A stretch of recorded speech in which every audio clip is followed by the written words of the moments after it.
Anda mungkin mikir, setan itu cuma mitos kan? Cuma tokoh dalam cerita.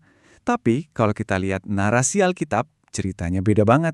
Di situ dia digambarkan sebagai musuh yang beneran ada, super cerdas, dan tujuannya cuma satu, menipu kita semua. Nah, kali ini kita bakal coba bedah nih, dari mana sih sebenarnya kejahatan itu berasal menurut Alkitab? Oke, coba deh kita resapi kutipan ini. Dalang yang brilian namun kejam. Ini bukan main-main. Kita nggak lagi ngomongin gambar kartun lucu dengan tanduk merah dan garpu rumput ya. Bukan. Menurut sumber ini, kita berhadapan dengan sosok yang digambarkan sebagai yaitu dalang yang jenius, tapi juga luar biasa kejam. Jadi, gimana kita bisa paham dari mana datangnya semua dosa dan kejahatan ini? Ya, kita harus mundur jauh ke belakang. Jauh banget. Bahkan sebelum dunia ini ada. Kita perlu lihat, siapa sih biang keladinya? Siapa yang memulai semua ini? Nah, ini dia. Sebelum dikenal sebagai setan, namanya adalah Lucifer. Dan ini yang penting banget. Menurut Alkitab, dia tuh nggak diciptakan jahat. Sama sekali bukan. Justru sebaliknya, dia diciptakan sebagai malaikat yang sempurna. Pangkatnya tinggi, penuh hikmat, luar biasa indah, dan tempat tinggalnya di surga. Dia disebut kerub yang diurapi, salah satu ciptaan Tuhan yang paling agung. Pertanyaannya kan jadi gini, gimana ceritanya makhluk yang begitu sempurna bisa jadi sumber dari segala kejahatan? Aneh kan? Nah, yuk kita lihat gimana semua ini berawal. Ini dia, kisah kejatuhannya. Lihat deh prosesnya. Alkitab ngejelasin kejatuhannya itu bertahap, nggak tiba-tiba. Pertama, dia sempurna, nggak ada cacat. Tapi, karena keindahan dan kehebatannya itu, hatinya jadi sombong. Nah, dari kesombongan inilah muncul pemberontakan. Dia pengen jadi setara sama Tuhan. Dan ujungnya, yaitu dia dilempar keluar dari surga. Dan ternyata Lucifer nggak berontak sendirian. Dia itu, saking meyakinkannya, dia berhasil ngajak sepertiga dari seluruh malaikat di surga untuk ikut memberontak. Bayangin, sepertiga, jadi ini bukan sekedar cekcok kecil ya. Ini perang besar di surga, sebuah perpecahan kosmik. Setelah dia diusir, identitasnya pun berubah total. Ini kelihatan banget dari nama-namanya. Dari Lucifer, yang artinya putra fajar atau pembawa terang, berubah jadi setan, yang artinya musuh, terus iblis, yang artinya pemfitnah. Jadi nama-nama barunya ini benar-benar ngegambarin siapa dia sekarang. Oke, jadi setelah dilempar ke bumi, fokus setan sekarang pindah. Ceritanya berlanjut ke Taman Eden. Disinilah untuk pertama kalinya, dia memperkenalkan dosa ke dunia manusia. Di Taman Eden itu, Adam dan Hawa sebenarnya hidup enak banget. Cuma ada satu aja, larangan dari Tuhan. Aturan yang super simple, yang jadi penentu hubungan mereka sama Tuhan. Dan konsekuensinya, jelas banget.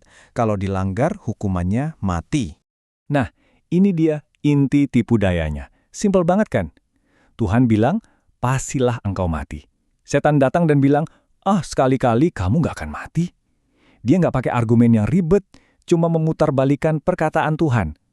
Kontradiksi yang kelihatannya sepele inilah yang jadi awal mula kejatuhan manusia. Taktiknya itu cerdik banget loh.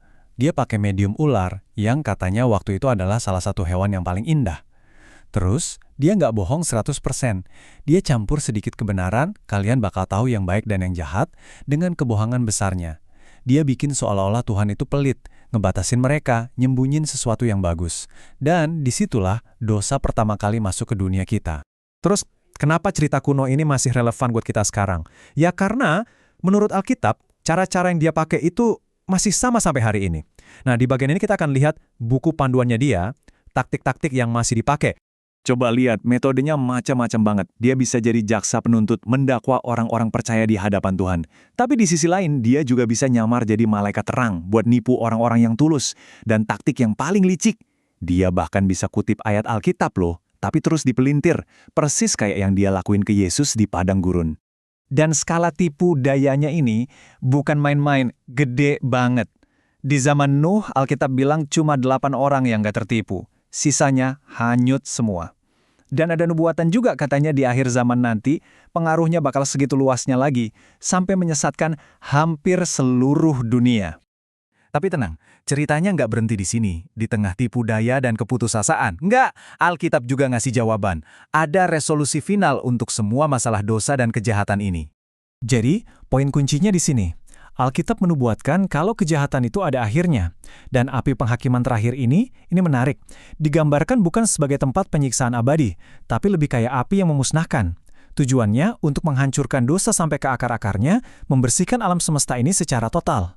Dan sebelum pemusnahan total itu, dikatakan kalau setiap makhluk ciptaan, dan ini termasuk setan dan semua pengikutnya, pada akhirnya akan mengakui kalau Tuhan itu adil dan benar.